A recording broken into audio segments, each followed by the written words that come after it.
I'm joined now by Senator Marco Rubio. He is a member of the Senate Armed Services Committee and a 2016 GOP candidate for president. Senator, welcome. Good to have you with us this morning. Good morning to you. So we're going to hear from the president, as we said, in this news conference. And we know Republicans are planning their response. How strong will that be? And do you think that you all would have the votes to override this? Well, I think the Republican response is going to be very strong. I think the question is whether we can attract enough of our Democratic colleagues to see this deal for what it is, which is we have now made a third-rate autocracy equivalent to a world power, a threshold nuclear power, a country that can now, in about less than 5 years, begin to receive arms imports once again, and one of the leading sponsors of terrorism in the world will now have billions of dollars available to them to use for things like the sponsorship of terrorism. So our hope, and by the way, as we read these documents, there's still not a lot of detail about the inspections. Are inspectors going to be allowed to go in anywhere at any time to look at what Iran is doing? So my hope is that we're going to be able to convince enough of our Democratic colleagues to join us in this effort. Without them, we can't stop it. Well, the president obviously has a term that is ending.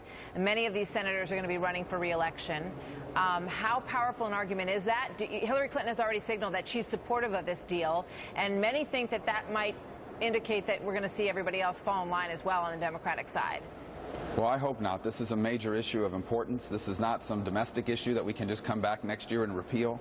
This is an issue that has long-standing consequences. If Iran becomes a nuclear weapons power, as I anticipate they will over the next 10 years, everyone who supported it or voted for it or allowed it to go forward will have to answer to history for that, including many of my Democratic colleagues and most certainly this president. And so my hope is that we can convince Democrats that they don't want to be a part of something like that, and we can get their votes to stop this. Yeah. What do you make of the argument that, continuing the sanctions and making them worse? A lot of people believe that was working, the sanctions.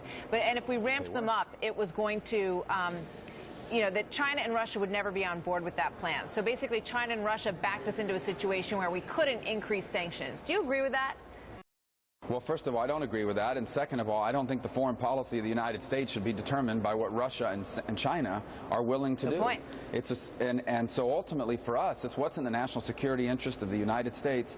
The Iranians are building long-range missiles, which aren't even touched in this agreement.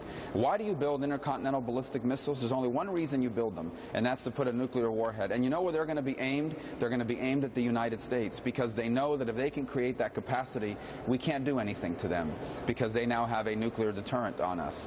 And so that's what we should have been worried about, not whether the Chinese or the Russians wanted to act as a responsible country. Well, the president doesn't seem worried about Iran's future behavior, and he talked about the fact that his critics say that the hundreds of millions of dollars that's now released for Iran to use of their free will, if some of it goes towards terrorism, then everybody's going to have to get together and just deal with that. Here's what he said to Tom Freeman in an interview yesterday. Watch this.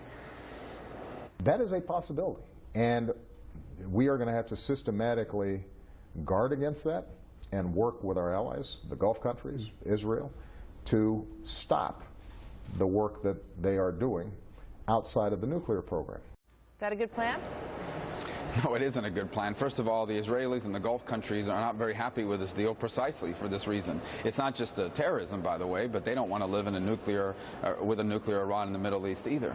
But here's the broader point that this president fails to make, and I think we need to understand. For him, this whole deal, you know what it is? It is an exhibit in his presidential library. That's what he wants to be able to do, is say, this is what I achieved, peace in our time, this big deal with Iran. Look at the press coverage of this issue.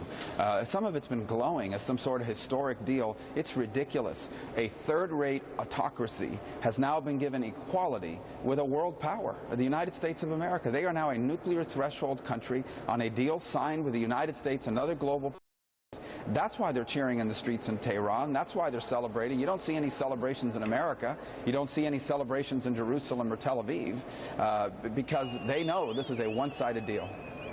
Senator Marco Rubio, thank you very much. Good to see you as always, sir. Thank you.